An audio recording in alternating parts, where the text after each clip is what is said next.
Assalamualaikum warahmatullahi wabarakatuh.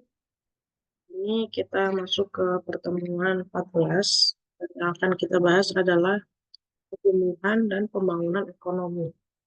Ini merupakan materi terakhir dari keseluruhan rangkaian dalam ekonomi makro.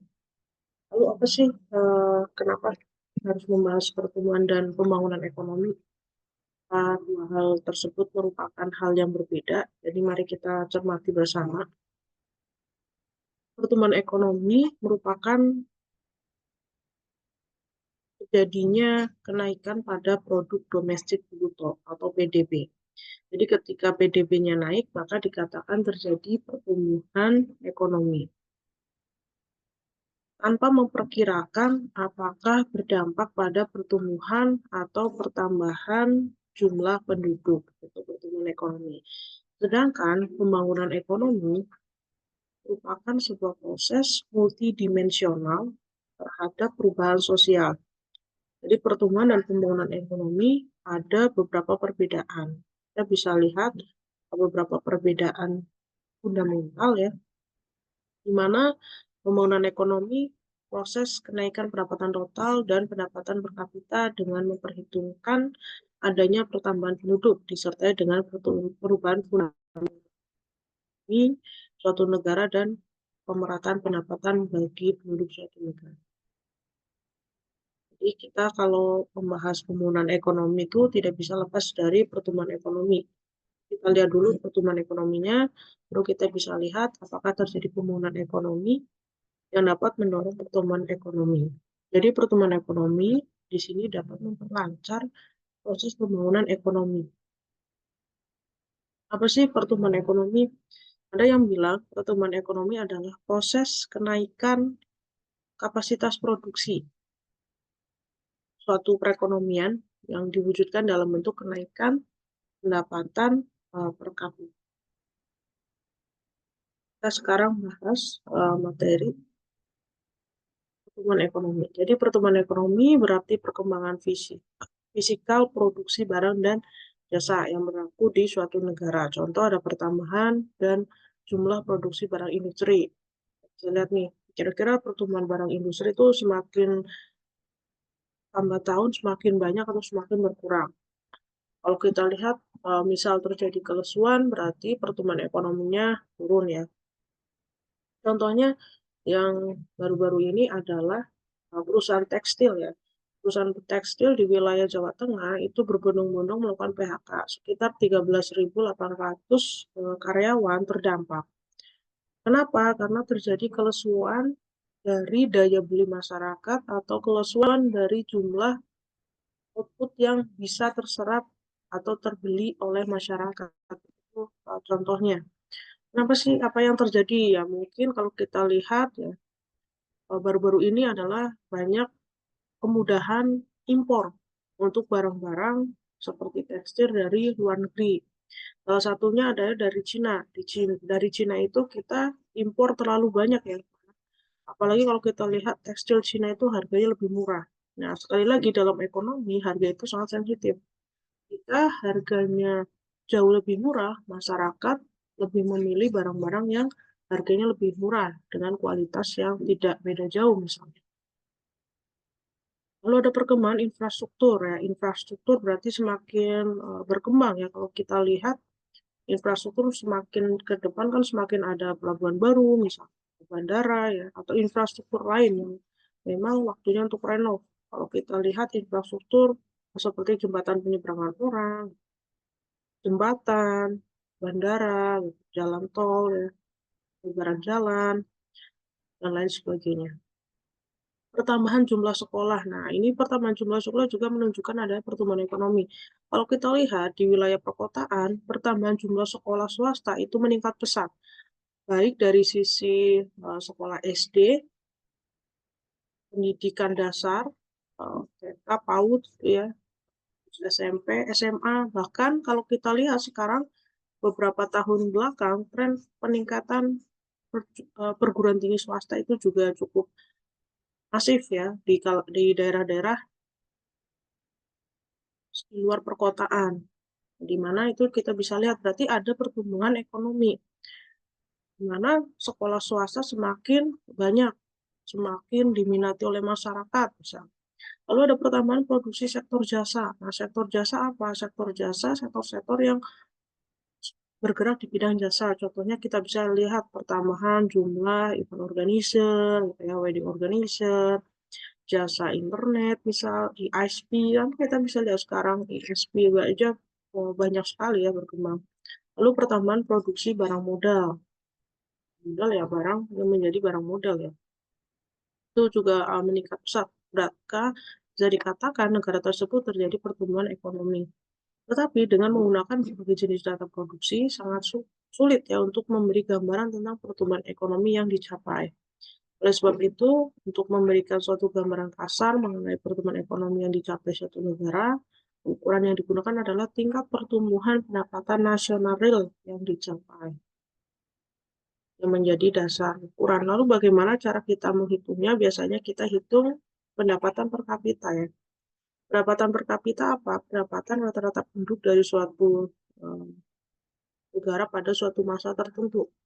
Nilainya diperoleh dengan membagi nilai PDB dibagi dengan jumlah penduduk pada tahun tersebut. Maksudnya di sini ada dua rumus ya. Yang pertama, untuk mencari PDB per kapita adalah PDB dibagi jumlah penduduk. Yang kedua, untuk mencari PNB, sama PNB dibagi jumlah penduduk. Kalau di Indonesia ya tinggal dibagi 270 juta penduduk. Nah, pendapatan per kapita dan cara perhitungannya di sini ada dua, perhitungan pendapatan per kapita menurut harga yang berlaku. Untuk memberi gambaran mengenai kemampuan rata-rata dari penduduk negara berbelanja dan membeli barang-barang dan jasa yang diperlukan. Sebagai bahan perbandingan dalam menunjukkan perbedaan tingkat kemakmuran di suatu negara berbanding dengan negara-negara lain. Lalu yang kedua adalah perhitungan pendapatan per kapita menurut harga tetap, yaitu kita menunjukkan perkembangan tingkat kemakmuran di suatu negara. Lalu ada pendapatan per kapita dan cara perhitungannya di sini. Penyebab nilai PDB bertambah dari tahun ke tahun ada dua. Yang pertama, pertambahan produksi fisikal yang berlaku. Yang kedua, kenaikan harga-harga barang dan jasa yang dihitung dalam pendapatan nasional. Dan demikian, kenaikan pendapatan nasional menurut harga yang berlaku tidak memberikan gambaran yang sempurna tentang perkembangan kemakmuran yang sebenarnya karena efek kenaikan harga dalam menaikkan pendapatan per kapita.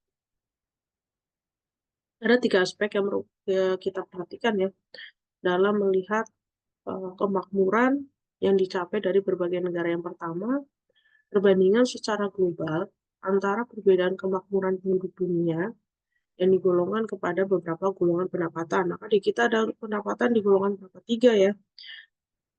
Pendapatan kalangan atas, menengah, kalangan bawah itu di kita. Atas, menengah, bawah ya. Rata-rata paling banyak di mana? Di menengah ya. Yang paling sedikit di mana? Di kalangan atas. Yang kedua, perbandingan yang terperinci di antara beberapa negara terpilih di dunia. Yang ketiga, perbandingan pendapatan per kapita yang sudah disesuaikan dengan perbedaan biaya hidup. Nah, ini kita bisa lihat perbedaan biaya hidup atau persamaan daya beli. Ini dikenal dengan Purchasing Power Parity ya, atau PPP. Apa sih perbedaannya biaya hidup? Oh, misal di negara Jepang, penghasilannya sekian dolar gitu ya. Ya kita harus lihat di sana biaya hidupnya berapa. Sama ketika kita ada di Indonesia juga kita bisa membedakan purchasing power parity ya antara yang tinggal di wilayah Jabodetabek dengan yang tinggal di wilayah luar Jabodetabek. Pasti kan purchasing power parity-nya berbeda. Misal di sini menjual katakanlah apa ya, es krim gitu ya dengan harga 50.000 ya masih laku gitu kan. Tapi di luar Jabodetabek misal menjual es krim dengan harga 50.000 ya laku cuma sedikit. Sama lah ini pendapatan per kapita ketika kita punya uang, kita tukar katakanlah ke ringgit atau ke won, kita jalan-jalan ke luar negeri, dari sana daya belinya uang kita mungkin nggak seberapa. Berbeda ketika kalian bekerja di Korea Selatan, pulang Indonesia, itu bisa dikonversi 1 tahun sekitar 350 juta ya yang didapat. Atau bahkan lebih. Karena apa? Kalau melihat dolar yang sekarang hampir menyentuh angka 16.500 ya, terakhir yang saya lihat itu sekitar 16.500 sampai 400. Jadi saat dolarnya 16.800 ya, kalau kita konversi, kita bekerja dari luar negeri ke Indonesia ya udah cukup tinggi. Sama seperti kemarin ada salah satu teman saya, dia bekerja di Malaysia ya, sebagai IT. Nah, dia pertama kalinya menukar eh, transfer ya dari ringgit ke rupiah itu tembus di angka 12 juta karena apa? Dolarnya naik pesat. Akhirnya rupiah semakin melemah. Nah, ini yang kalau kita lihat dari Menteri Keuangan atau dari Bank Sentral juga dia mulai memberikan antisipasi ya dengan cara menaikkan suku bunga perbankan supaya rupiahnya tidak terlalu rontok misalnya. Ini contoh perbandingan per kapita antara beberapa negara ya dari sisi dolar US dollar. Contoh negara berkembang ada Indonesia, Kolombia, Turki, Mesir, Fiji, PDB-nya sekian. Nah, ini tahun 2020. Otomatis kalau kita lihat tahun sekarang 2024, 4 tahun ke depan, pasti sudah ada perubahan. Nah, dari tabel kita bisa simpulkan di negara maju pendapatan per kapita PPP-nya hampir sama nilainya dengan pendapatan per kapita GDP. Di negara berkembang, per kapita PP-nya jauh lebih tinggi dari per kapita GDP. Akibatnya, menggunakan per kapita PPP, tadi purchasing power parity, jurang kemakmuran di antara negara berkembang dan negara maju tidak sebesar seperti yang ditunjukkan oleh perbedaan per kapita GDP. Faktor yang menentukan pertumbuhan ekonomi ada 4. Yang pertama ada tanah dan kekayaan alam lainnya.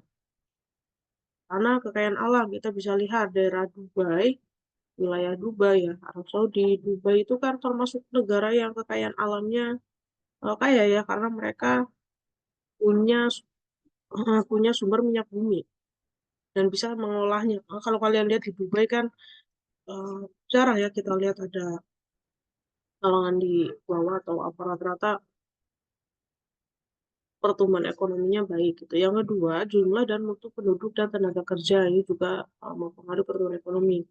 Penduduknya banyak tapi nggak bermutu juga bisa jadi masalah. Penduduknya sedikit tapi berkualitas.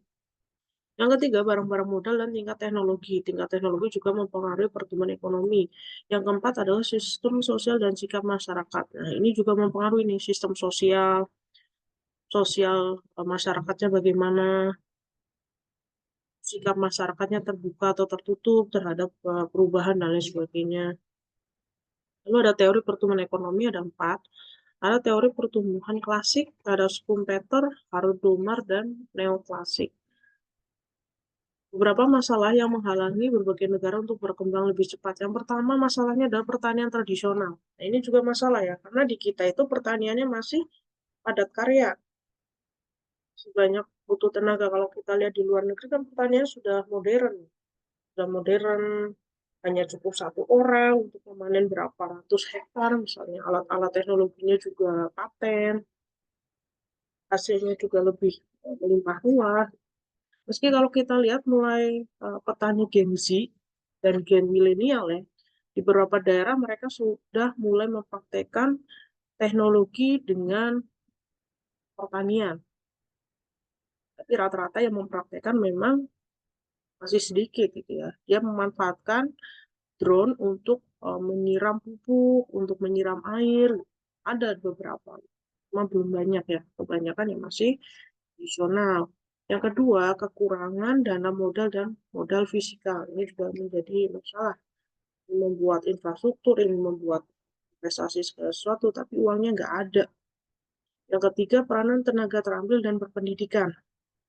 Nah, ini yang dibutuhkan ya. Negara bisa maju jika SDM-nya terampil dan berpendidikan. Contoh Indonesia dengan Malaysia. Kenapa kita timpang jauh ya? Karena di Malaysia itu rata-rata penduduknya berpendidikan. Ya.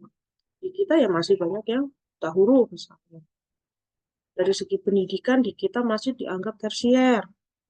Masih untuk gaji guru dan lain sebagainya masih diberikan standar misalnya. Beda dengan di luar negeri kan. Di luar negeri ya dari kualitas pendidikan dasarnya aja sudah bagus gitu. Dan di sana pendidikan merupakan bagian dari kebutuhan primer, gitu. Bukan lagi sekunder ataupun tersier, itu yang membedakan. Yang keempat, pesat. Ini juga bisa menjadi masalah pembangunan. Perkembangan penduduknya sangat cepat.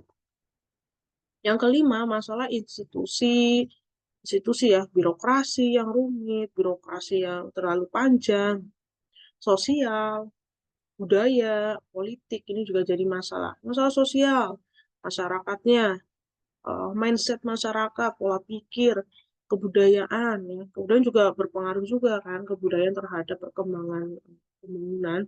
Kadang modernisasi berbenturan dengan budaya setempat misalnya. Ada juga politik. Nah, ini politik juga berpengaruh. Kalau di kita ganti pemimpin ya ganti kebijakan. Nggak ada perlu apa sih printnya yang jelas dan lain sebagainya. Lalu ada kebijakan untuk mempercepat pertumbuhan dan pembangunan. Di sini ada 6. Yang pertama, kebijakan diversifikasi kegiatan ekonomi. Ada mengembangkan infrastruktur, meningkatkan tabungan dan investasi, meningkatkan taraf pendidikan masyarakat. Nah, contoh meningkatkan taraf pendidikan masyarakat, dulu ya wajib belajar ya hanya sampai SMP. Sekarang wajib belajar nambah sampai SMA 12 tahun. Jadi wajib belajar itu 12 tahun. 29 tahun, sekarang 12 tahun. Mengembangkan institusi yang mendorong pembangunan, merumuskan dan melaksanakan perencanaan perekonomian, diversifikasi. Diversifikasi contohnya memperkenalkan input lebih modern, contoh membedakan bibit tinggi produktivitasnya, mengenalkan cara penanaman, pemeliharaan, itu contohnya. Uh, di kita banyak ya dari sisi bibit unggul untuk pertanian, jadi tercipta banyak macam-macam jenis beras, jagung, dan lain sebagainya. Yang kedua, mengembangkan infrastruktur, contoh jalan raya, jembatan, lapangan, bandara, pelabuhan, kawasan industri. Nah, kawasan industri juga semakin berkembang kalau kita lihat sekarang. Kawasan industri awalnya Cikarang, sekarang mulai ke wilayah Subang ya. Subang, kalau di Jawa Tengah itu di wilayah Batang sebagai kawasan industri. Lalu ada irigasi dan penyediaan air. Ini dipelopor dari zaman Soeharto ya. Irigasi berlimpah, penyediaan air.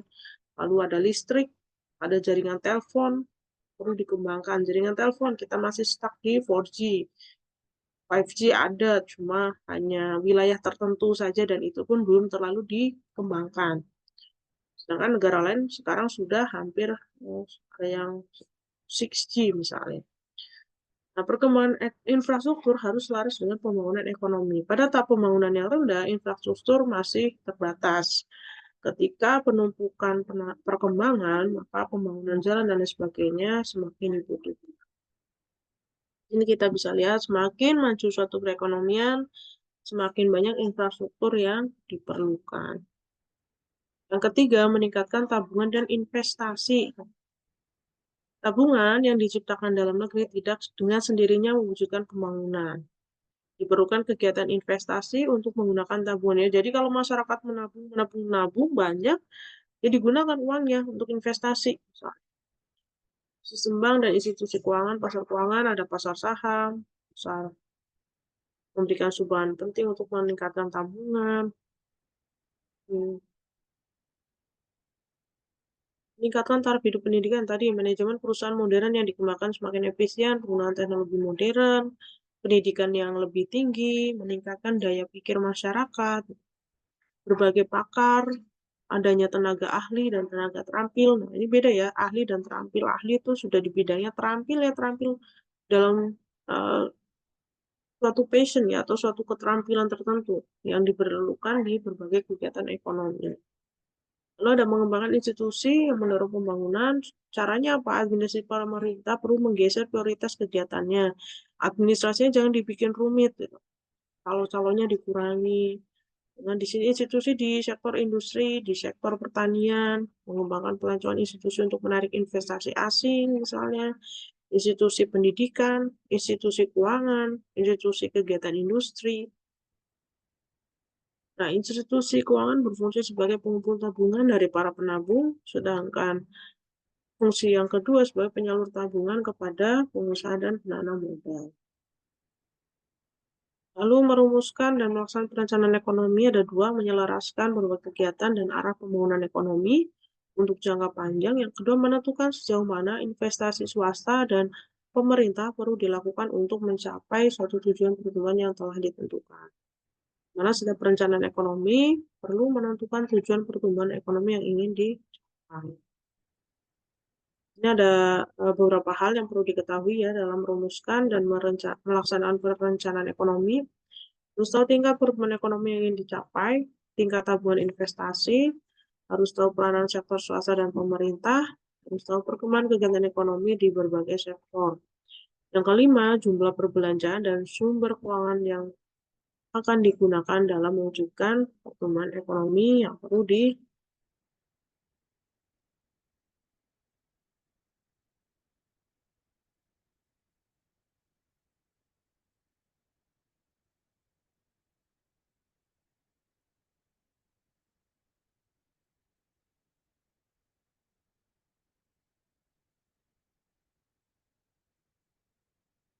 Itu saja dari